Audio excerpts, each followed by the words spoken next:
I started dating my long-time friend about 7 months ago, and while I've always had a crush on her and loved her personality, she has a recurring problem. She has a hard time finding/keeping a residence for long periods of time. She has no family that is responsible enough to turn to, and her friends are all either moved out of state or married with children, so she doesn't have many places to turn to. Not long after we started dating, about a week, she confessed to me she was behind on her bills. Rent, car payment, to the point that she couldn't provide for herself. Being a long-time friend and now BF, I helped her out by giving her $700 so she could write her sales. That helped until she fell ill and missed a week of work, so she would be behind again on payments. She suffers from a compromised immune system, so I wasn't going to hold that against her. I gave her another $1,000 to cover expenses so she could have more than enough to make the upcoming payments and still eat. Then her uncle ruins the relationship between her and her landlord, meaning she only has a month to find a new place to live. She refuses to live with a roommate, and after a month I convince my parents to let her live with us in my room rent-free. Not long after she moves in, she quits her job. They were abusive to the point of law-breaking, and she looks for a new one, taking about a month to do so. I pay all her costs at this time for another $600-ish. Then she lands a job at chain coffee shop and needs a new wardrobe for the dress code. I front the bill for that and the makeup for about $1,000, including makeup and new clothes. She starts the job and is immediately being harassed by staff for her short height, some not even helping her get things from high shelves. She then falls ill with COVID and misses more than a week of work. The coffee shop demands she take a leave of absence for some reason, but we decide it's better for her to look into getting an older job back. I pay her expenses for another $700-ish, and she goes back to her old job. Now, after 4 months, and able to make money, my folks want her to leave, having overstayed her welcome. But she doesn't want a roommate and wants to get a house with me, a goal I'd been saving up for nearly a year at that point. Now she's living with a co-worker until the end of the month and will be homeless after unless I find and close on a house. She's upset that it isn't happening fast enough for her, but I feel I've done a lot for her already, and she needs to square her own rigging and find a place to rent with a roommate until I have enough saved up to buy a house. Comment 1. Oh honey, run. This girl is trouble and irresponsible. If you ever buy a house and live with her, you may never get her out. Depending on your state's laws, you will be bailing her out forever. The fact that she's comfortable taking from your good heart should tell you everything. Comment 2. Hey, I don't have a kind way of saying this. You're a bit dumb. What are you getting out of this? Why does she have a problem holding down jobs? Why does she get kicked out of every place she wants to live in? You describe a lot of symptoms, but you are not looking at the causes for your GFS instability. Why does everyone seem to hate her wherever she goes? Do you really want to buy a house with this person? Comment 3. NTA, you have gotten a glimpse of your future and what life will be like with this woman. She's had some bad breaks, but every job is toxic. She quits or gets let go. She doesn't want a roommate, because no one who knows her wants to live with her, and she manages her money poorly, etc. You really need to take some time and think about this situation. You've been seeing her for 7 months and spend $4,000 bailing her out, and she's exactly where she was when you started dating, on the verge of homelessness and holding on to a job by the skin of her teeth. My daughter is turning 5 later this month. We have a trip coming up, so we decided to have her birthday party last Saturday instead. When we got home after the party, we helped our daughter open her gifts. The only ones she didn't open were the ones we realized were jewelry or clothing. She doesn't care about those, only the toys, which me and my husband opened without her. Those were gifted mostly by family members. The jewelry department mainly consisted of necklaces and bracelets. The sole exception was a pair of earrings, gifted by my father and his wife. My daughter's ears aren't pierced.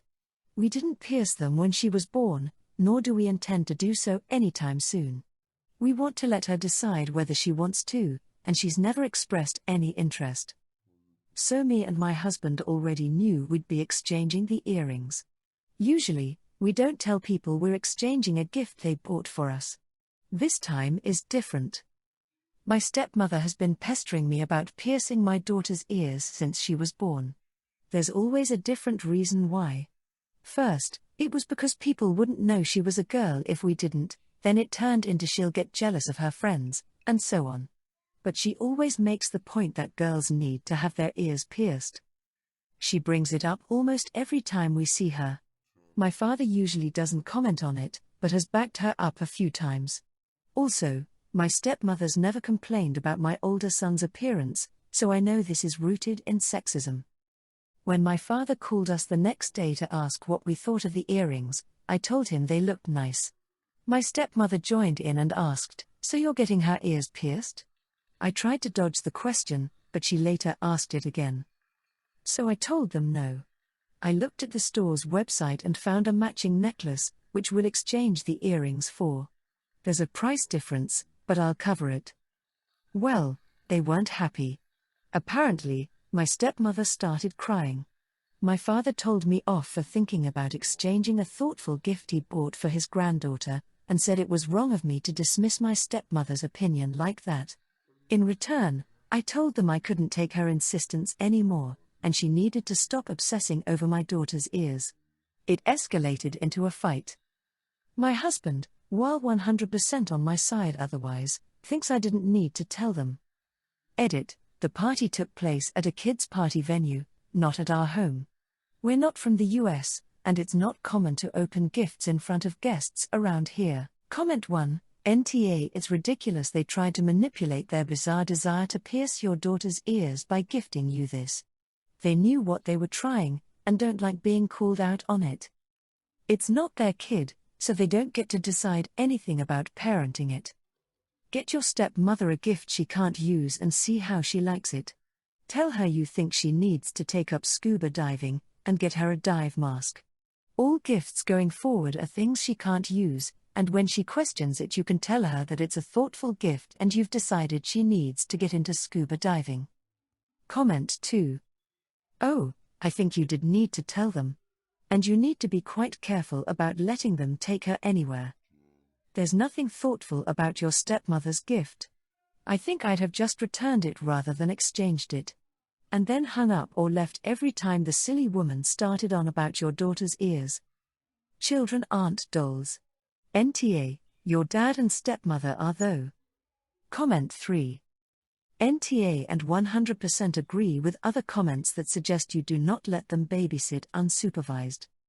When I was a kid, one family member on my mom's side was similarly insistent about ear piercing despite my dad being very firmly and vocally against it. She was watching me one day and took me and had my ears pierced. Which is just awesome, as I'm allergic to most metals, so ever since then I've had to live with pointless holes in my ears. They should reflect on their reactions and realize that they are being manipulative and selfish and imposing something on a little girl who would have to live with it forever. I am currently 2 months from being married to the love of my life, Claire. I don't think my mom is a big fan of her or vice versa, but this isn't some crazy mother-in-law story. My mom hasn't done anything. It is just a tense, awkward feeling when they are both together. Claire admits to not liking my mom and to sharing my suspicion that my mom doesn't like her. I watch carefully for any actual disrespect, but unfortunately I can't make them like each other. Claire is upset because my mom doesn't have her dress yet. All of Claire's family and friends are over the moon about this wedding, and mother-in-law has had her dress picked for months and even had a big shopping day with Claire. My mom keeps saying she hasn't had time yet, which has been stressing Claire, as she is a huge perfectionist who hates leaving anything until the last moment. Claire admits she has been super stressed and wedding obsessed lately. She recently came to me and said she was concerned my mom wanted to wear white. I asked why, and she said because why else wouldn't she have a dress yet? I pointed out that we all know my mom is lazy, and a touch selfish. When she says she is too busy, we both know she means skiing and hanging out with her boyfriend, not actually busy, but she has done nothing to indicate she would show up like that. She's a pretty chill person and hasn't done anything to Claire. Claire said I was implying she was paranoid. I said I felt the wedding stress was getting to her. She admitted it was, but asked if I would talk to my mom. I said sure, I would remind her that she needs to get her dress. Claire asked if I would specifically talk to her about the fear of wearing white. I thought about it for a minute and said I wasn't comfortable doing that when she has given us no reason to think she would. Claire got annoyed and said she was being a shitty future mother-in-law by not having her dress and I need to stop worrying about my mom's feelings and worry more about hers. That made me feel like shite, because up until this point I felt I have only been prioritizing her feelings. Comment 1. Let's be real. Mother-in-law doesn't need to be reminded not to wear white. She already knows the etiquette and if she's planning to breach it, she will do it with or without a reminder. Oh, you only said not to wear white. This dress is ivory. But if you want the civil solution, initiate a chat with your mom that appears helpful, not lecturing. Like any luck on the dress yet? I thought I'd shoot you pics of the other dresses in case that's helpful. The bridesmaids are in this color. Claire's mom is wearing this. If you don't want to be matchy-matchy, you should stay away from that color. Oh, and of course no shades of white, haha. Comment 2. Just here to say my mother-in-law was fully planning to wear a white lace gown to our wedding until my husband-fiancé, at the time, explained why she definitely should pick another color. Oh, and apparently all the sales ladies and her friend at the shop also thought nothing of this. It still baffles me since my mother-in-law is very proper that she had no clue this was frowned upon. And we got along great at the time. She even insisted on buying my dress for me as my mother had passed. I tried to decline multiple times but she insisted to the point I felt I could not say no, and instead said thank you. Comment 3. Don't be surprised by the call Claire makes to you mom. You say you know your mom is selfish and then backtrack to Claire being paranoid. Do you know your wife should be the most important woman in your life? Just call your mom and ask her about her dress and give your fiancé some peace. If you have to take her shopping and get it done, you would rather your fiancé suffer so you don't have to upset your lazy and selfish mommy. YTA.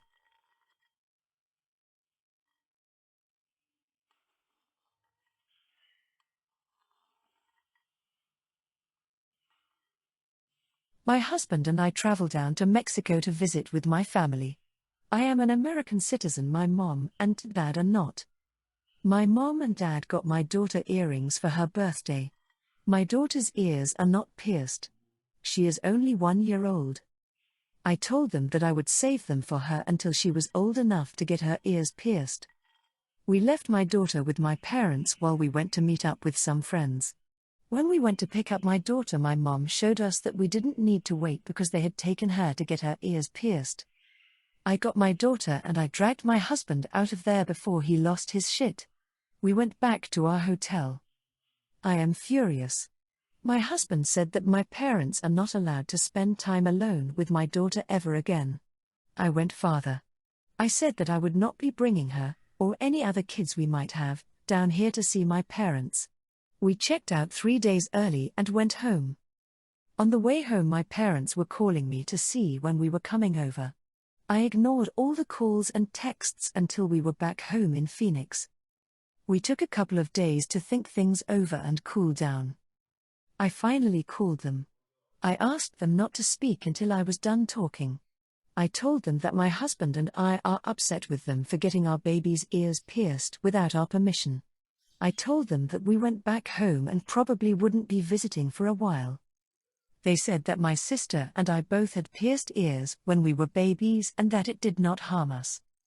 I said that we were not going to change our minds. They started getting everyone, including my grandmother, to call me and say I was being ridiculous. I talked with my husband and we came up with a compromise. We agreed that we would resume visits, but not alone time, with them if they both got their noses pierced. They said that we are being stupid and that they are not going to do that. I said no problem and hung up. We have started blocking anyone who tries to call us and give us shit for denying my parents their right to see my daughter. Comment 1, NTA. I read your ultimatum as more tongue-in-cheek. Not that you're actually expecting them to get their noses pierced, but that you're simply enforcing a North Carolina boundary, knowing that they're obviously not getting themselves pierced. I think that's fine and fair. What they did was wrong on so many levels. And since they refuse to apologize or take accountability for their huge lapse of judgment, I think going North Carolina is appropriate. Comment 2. NTA. Putting holes in a child's body, that's not your child, should be downright abuse and punishable by crime. I'm honestly amazed they found a piercer that was willing to do it without legal guardian consent. But I guess this was in Mexico, so they wouldn't have the same laws at tattoo piercing shops. I'd assume this would be illegal in the US, unless they found someone to backdoor do the piercing without the right legal approvals. Comment 3. NTA. I hate this custom of piercing babies' ears. They're not old enough to understand why they're being hurt. Your parents crossed a line and you and your husband are well within your rights to tell them to back off. Keep doing what you're doing.